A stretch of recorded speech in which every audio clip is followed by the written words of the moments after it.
அது எப்படின்னா உன் கடை பரோட்டா மட்டும் அவ்வளவு டேஸ்டா இருக்கு. எப்படின்னா போற பரோட்டா அந்த இடத்துல சொரிஞ்சிட்டு கை கழுவாம போடுவோம்பா.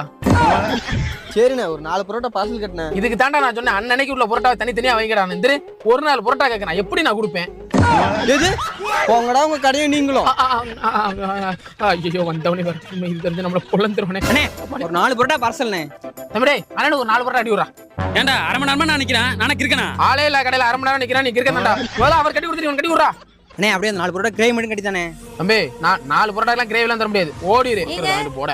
ஏங்க ஒரு 2 பரோட்டா பார்சல். பாப்பா அரை மணி நேரம் நிக்க, ஒரு 2 பரோட்டா கட்டி விடுறா. அப்படிதான் அப்படிதான் பாக்காதா மாமா கட்டு கட்டு கட்டு 2 பரோட்டா கிரேவி கட்டி விடுறா. எப்படி பாக்குறான் புள்ளைக்கு சிரிப்ப பாரு. ஆயோ இதே மாதிரி தினமும் வாங்க, புள்ள சிரிப்புக்கு ஹோட்டல்ல எழுதி கொடுக்கலாம். இந்த மாதிரி வந்தாதானே நமக்கு